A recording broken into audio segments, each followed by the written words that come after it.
Before us lies Aru Village, the safe haven of the desert folk. Whoa, this landscape is really something else.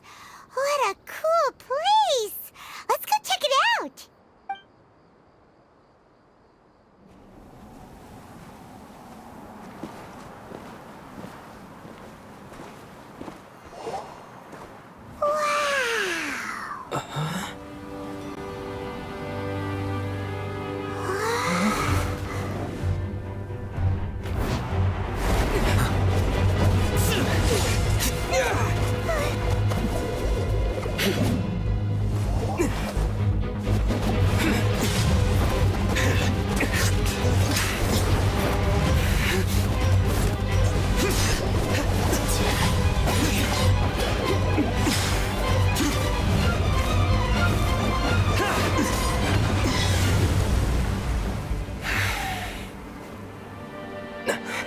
Sino.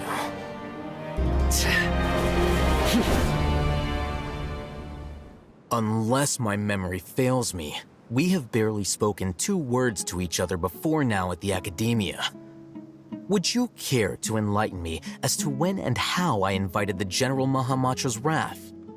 Alhaitham, do not think you can escape my judgment just because you managed to escape my attack.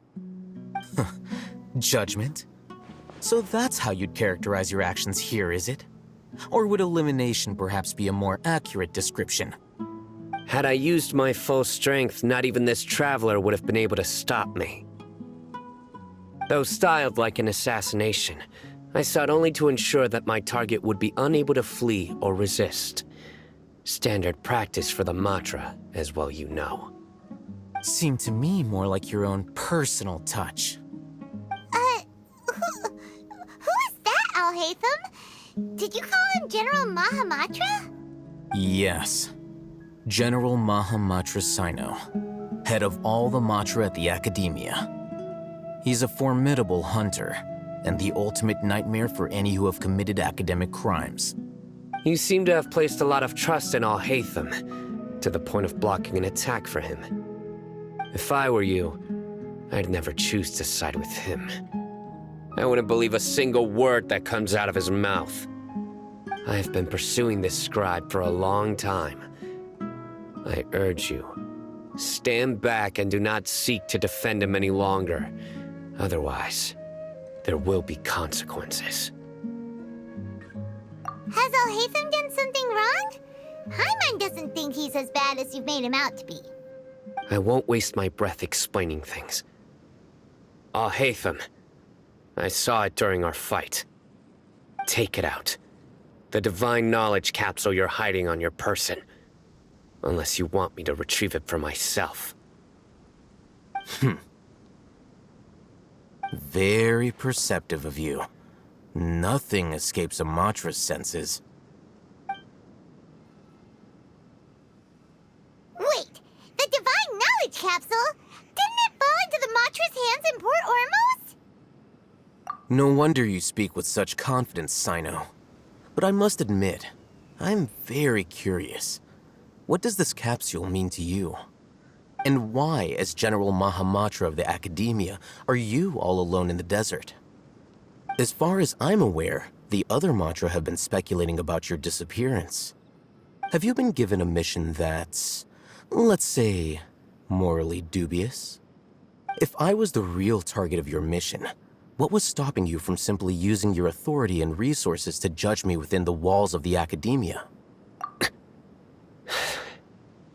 I should have known you'd be difficult to deal with. You two? Ugh! What should we do, Traveler? Paimon feels like we can't trust either of them! Ahem. Well, look at you two, acting all tough and self-righteous over there. Wait, Dia?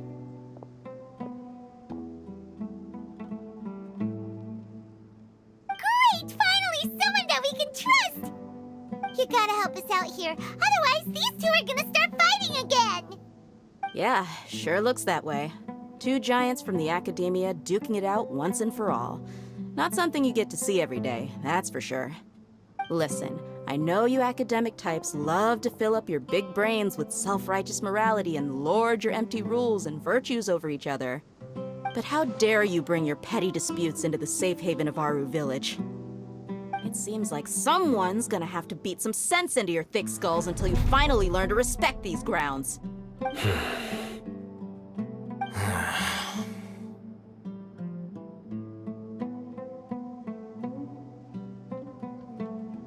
Hey, did either of you hear a word I just said?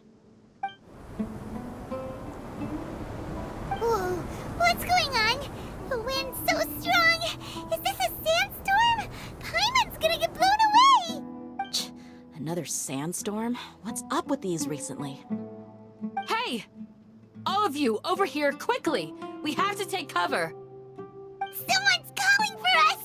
Oh, this wind is too strong. Let's get over there. That sounded like Candace. Come on, you two. Jeez, are all of you academia folks such hard work? Move it! All right, stop yelling.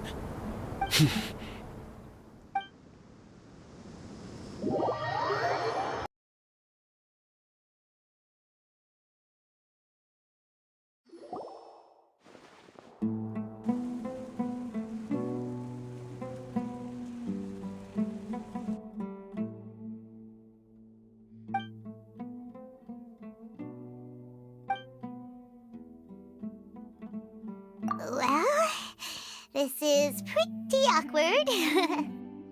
Hey, wanna play sardines with 3 people who wanna tear each other limb from limb? Sure, why not? Sounds fun. The air is so thick and heavy. Paimon can hardly keep floating anymore. My sincere apologies, everyone. This is the home of our village chief. I will have to ask you to make do with this small room until the sandstorm dies down. Please, let me introduce myself. I am Candace, protector of Aru Village. Our savior has come at last! Nice to meet you, Candace. The name's Paimon. Thank you so much for helping us. There's no need to thank me. It's only right to help each other when the weather gets rough. Wow, she's so gentle and caring, like a nice older sister. Unlike those guys over there. All right. Now that we're all better acquainted, we should return to the topic at hand.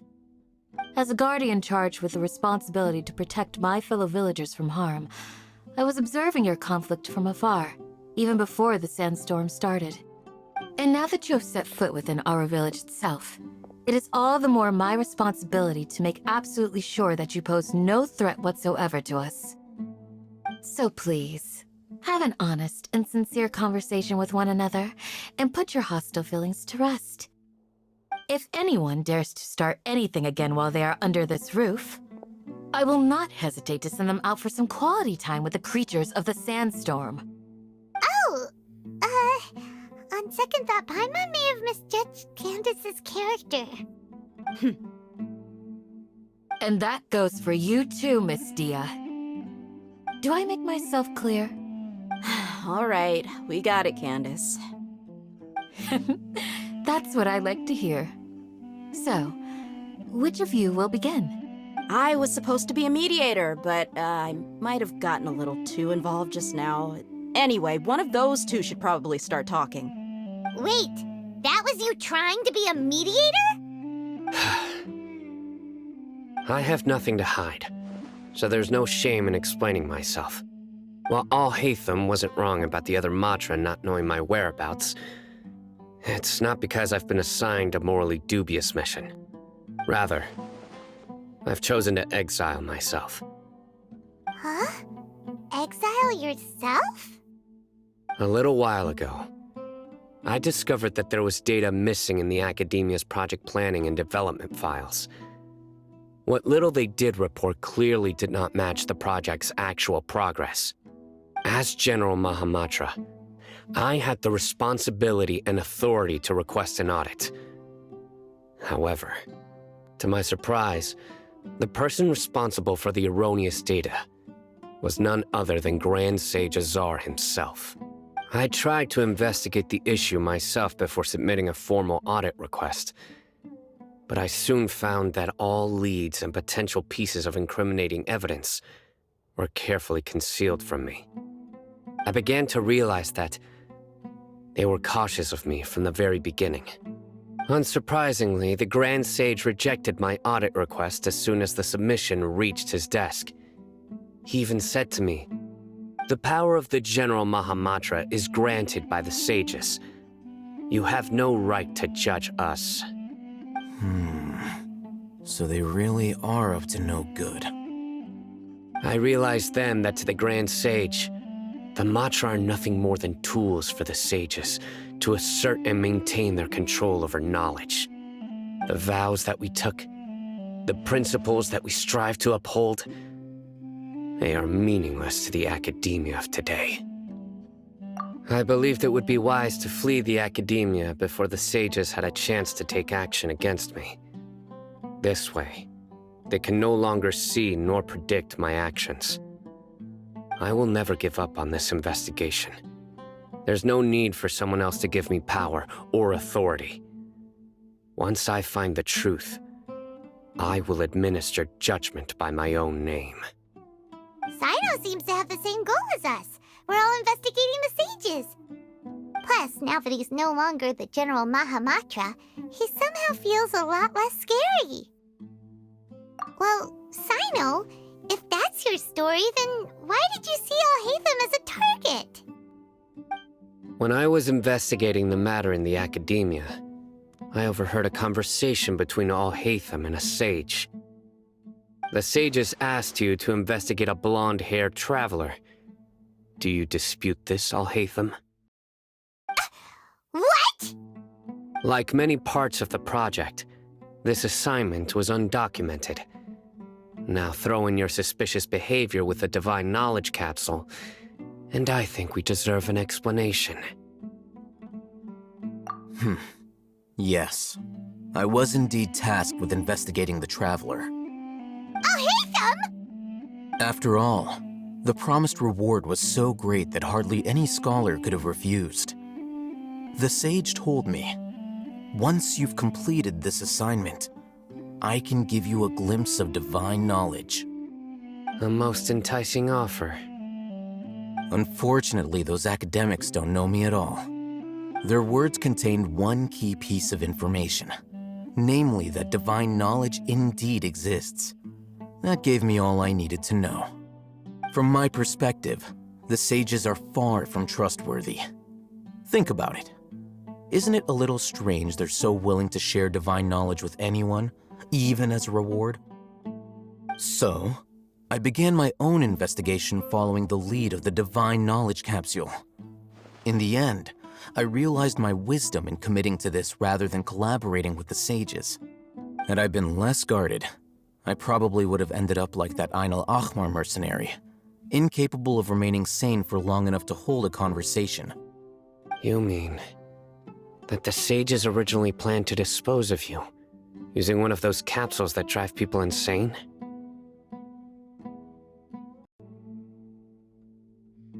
I'd already given up on the assignment by then. I only told the academia I was waiting in Port Ormos for you to appear so they wouldn't suspect anything. So it came as quite a surprise when I encountered my erstwhile target while investigating the Divine Knowledge Capsule. Criminals do love to talk about coincidences.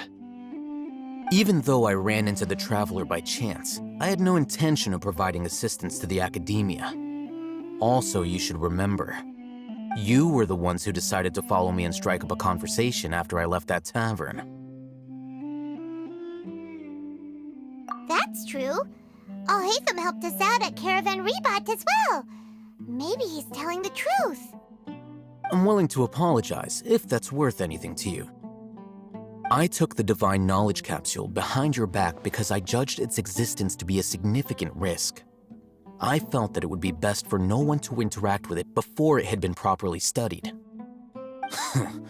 After all, curiosity often proves to be the most dangerous thing in this land. You should be well aware, Scribe Alhaitham, that curiosity can also lead you to danger and suspicion. Answer me this. Did the sages share any information about their project with you? Have I not made myself clear? You and I are both distrusted by the academia. Do you really think they would tell me anything? Fine. Although you haven't completely proven your innocence, I won't regard you as an enemy, for now. As you wish. Good. I'm glad to see you two clearing up your misunderstandings. And now you, Dia. I believe it's your turn.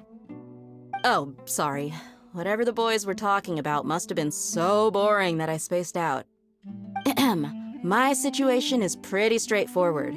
My employer, Dunyarzad of the Homayani family, is friends with the Traveler and is currently recovering from her illness at home. I had nothing going on, so I decided to return to Aru Village for a visit. I was actually looking forward to a pretty exciting time getting back together with everyone here. But then I saw these two random guys in the middle of a pointless argument. It ticked me off, and things went downhill from there. Is that all? Well, I will admit that definitely sounds like your style. In that case, welcome back, Dia. That's more like it. I missed you all so much, Candace. Whoa! What was that sound? No need to worry. Now that you're no longer at each other's throats, please make yourselves at home. I'll take a quick trip outside to clear out some of those creatures in the sandstorm. Creatures? In the sandstorm? Are you sure you don't want some backup?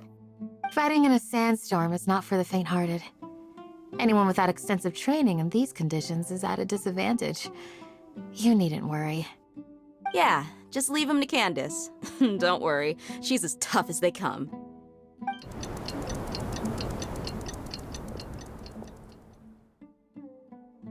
The wind's died down. That means the sandstorm's over, right?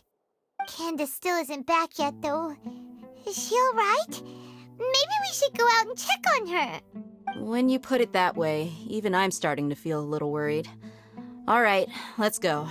We've been here long enough, and the boys are as chatty as the floor.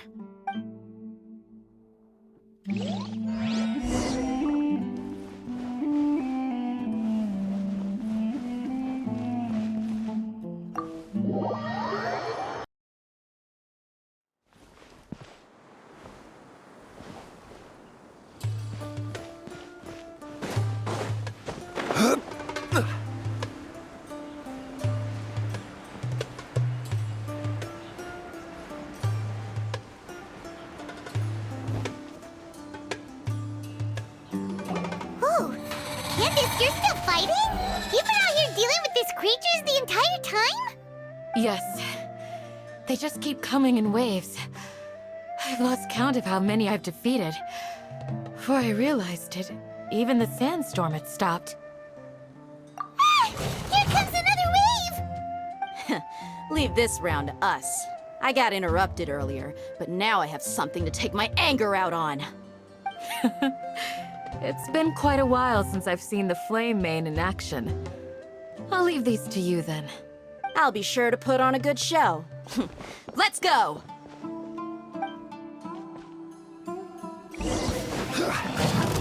Gather! Order guide you! Teamwork is dreamwork! Three moons converge. As you wish, main Fräulein.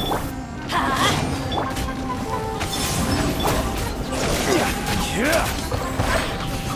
Stabilize!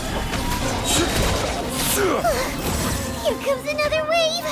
When are they ever gonna let up?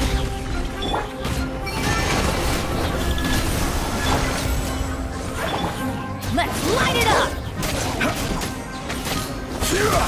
Solidify! The creature stopped appearing. Was that the last of them? What we fought just now was probably the aftermath of the sandstorm. So we should be safe for the time being. Well fought, everyone. No injuries, I hope. Huh? Who are you? My apologies. I haven't had a chance to greet you yet. I had my hands full taking care of the village's elderly and children. I am the chief of Aru Village. Everyone usually calls me Uncle Anpu. Sir, I am also originally from the desert, but I have not been back for some time now. May I ask if such sandstorms are common? I can't say they've always been common, but recently the storms have become increasingly severe and frequent. Besides sandstorms, we also occasionally get earthquakes. According to an investigator who stayed in the village a while ago, these unusual natural phenomena are related to the withering of Irminsul. Another effect of Irminsul's withering. So, Irminsul's withering causes withering zones in the forest, and sandstorms and earthquakes here in the desert? Everything in the natural world is inextricably connected to Irminsul.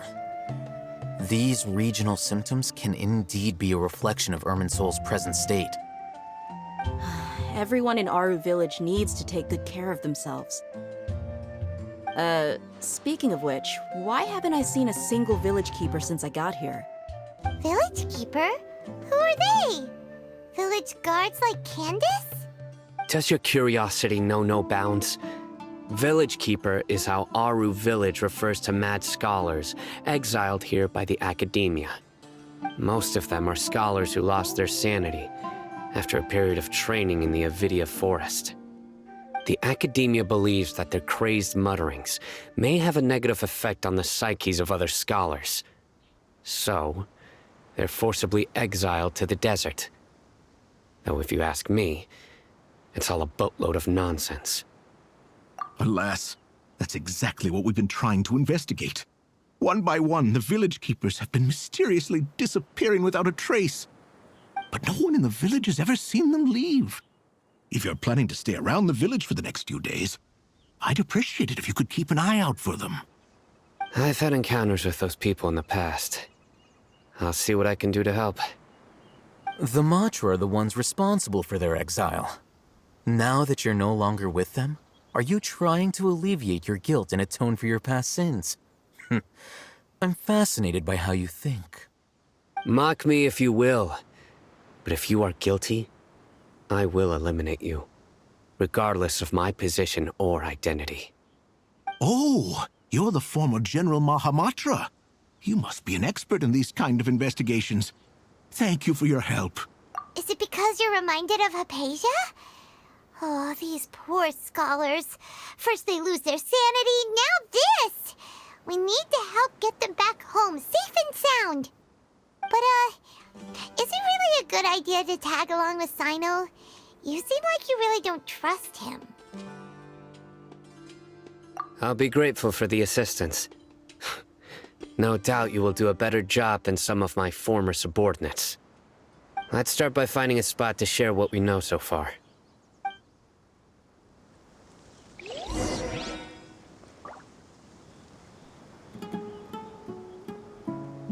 Next, if you'd like to see Liyue's tourist spots,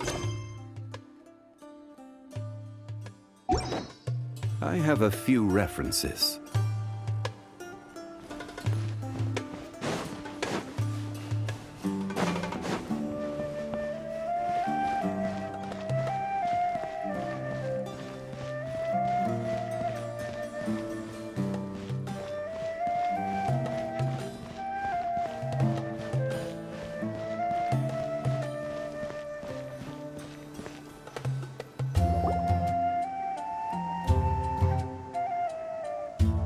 Although I've sent myself into exile, I'm still doing essentially the same things as before. Do you still have any questions for me before we start our investigation? One of my former subordinates told me that this title has its origins in a strange incident. The academia has long exiled mad scholars to Aru Village. A mysterious phenomenon exists here. When mad scholars first arrive, they are as incoherent and deranged as before. But after spending some time here, they invariably begin to calm down. Initially, the people of Aru Village greatly resented having to take in the mad scholars. But a strange incident one night changed that. Aru Village was struck by the strongest earthquake in living memory. Seeing buildings on the verge of collapse all around him, The then chief of the village was preparing to take everyone to safety. Suddenly, he noticed a mad scholar crouching in a corner, caressing the ground with his hands. A soft, green light radiated from him, like a divine glow against the backdrop of night. Despite the powerful tremors that ripped through the ground that night, all the houses remained upright, almost as if they had grown roots reaching deep into the ground. In the end, not a single building collapsed, and no one was hurt. After that, the people of Aru village treated the mad scholars with greater kindness, and began to refer to them as the village keepers. A soft green light? A mad scholar protecting Aru village? What do you make of it, Traveler? Paimon thinks so too. Actually, Sino, do you know if any of the mad scholars continued to wear their Akasha terminals at Aru village? In theory, they would continue wearing them so the academia could still monitor their activities. With that said, the main Akasha system would no longer have any interaction with them. Oh, no wonder! Everything makes sense then! Add in the fact that they calmed down, it was probably Nahida who calmed them. If you are able to draw a conclusion from this one story alone, then it appears you possess much more information than I do. So, what do you make of the story? Really? Lesser Lord Kusanali.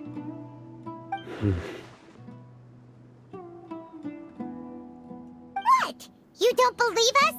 Lesser Lord Kusanali was definitely using the Akasha to give her power to the mad scholars!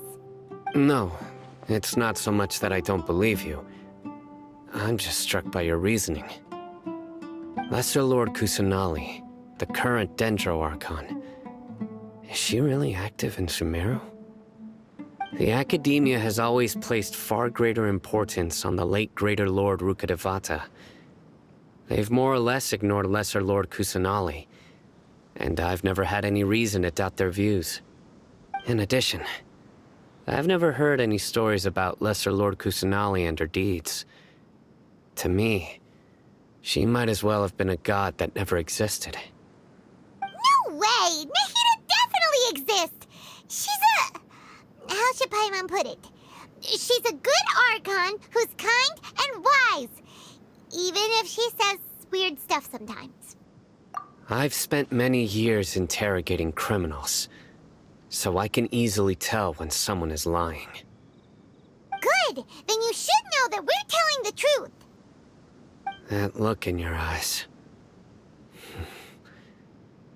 I've never seen that from a liar. You two really must have met Lesser Lord Kusanali. How can this be? To think, our Archon has been amongst us this entire time. Alright, now it's our turn to put our skills to good use for this investigation.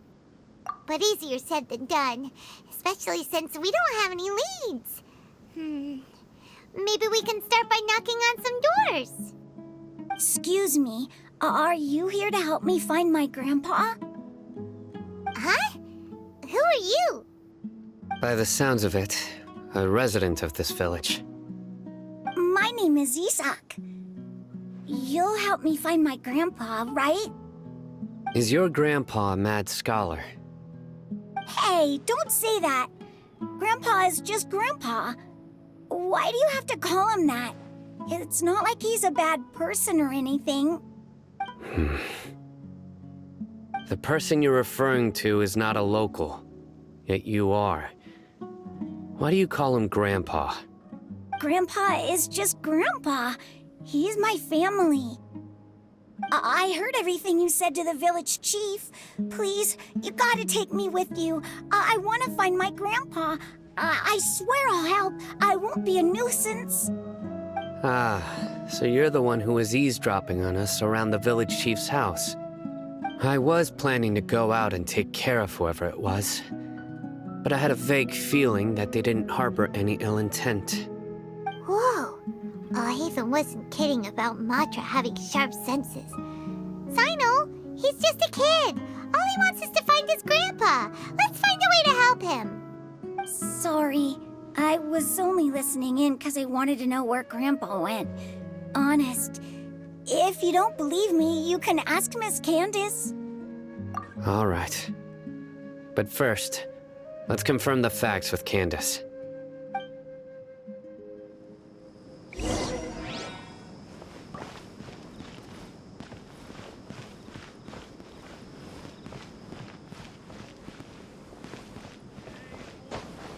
Of course not. It's all a bunch of nonsense.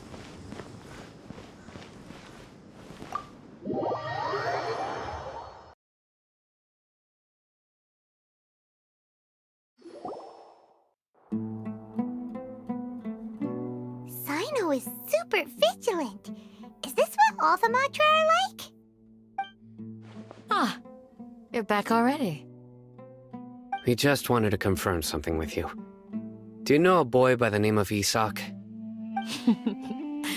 I had a feeling he'd go looking for you. Huh? You knew this would happen? Yes. Although he tried his best to stay hidden, I still noticed him eavesdropping outside the window. He really wants to get his grandfather back. Isak's parents were both Aramite mercenaries who rarely returned to the village after finding employment in the city. He was raised by his grandfather. Unfortunately, it was only a few years before his grandpa passed away. Isak was still very young at the time, so various families in the village took turns caring for him so he could survive. Later, an elderly mad scholar arrived at the village. Isak thought the scholar bore a striking resemblance to his grandfather, and thus often spied on the man. However, the scholar was unkempt in appearance and incoherent in speech. Although Isak referred to the man as his grandpa, he was afraid and didn't dare to approach him. One summer night, the oft mumbling and bumbling grandpa suddenly calmed down and seemed to become more lucid. He even noticed Isak hiding in the distance. So Grandpa walked up to Isak and patted him on the head. He even took Isak to the entrance of the village, where he patiently taught the boy the names of the stars and accompanied Isak until he fell asleep. The next morning, Isak woke up and wanted to go find his grandpa again, only to realize his grandpa no longer recognized him. However, even so, Grandpa retained his calm expression. It's said that those who saw the scholar claimed he no longer appeared to be crazy, but appeared to be living in his own world, almost as if he were sleepwalking. Isak was thrilled that his grandpa was able to find peace and would follow him all the time, asking him things like, "Grandpa, want me to take you somewhere fun?" Or, "Grandpa, could you tell me stories about the stars again?" All this somehow just makes Paimon feel really sad. It seems like they both deserve so much better. Perhaps. Nearly everyone who lives in the desert has some form of hardship or regret. But even so, we must still continue on with our lives. It's also my reason for fighting. I must continue to protect this land.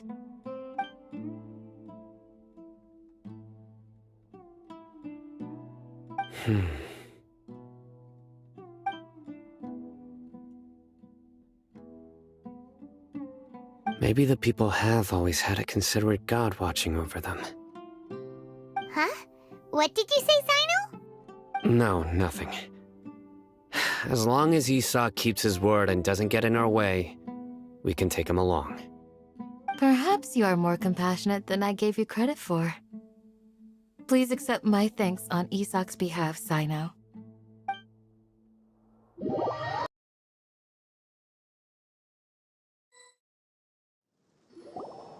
Hey, Isak! Oh, it's you guys! We've cleared everything up. Let's go find your grandpa. Really? Wow! Thank you so much! Yeah! All right. Let's ask the local residents some questions first.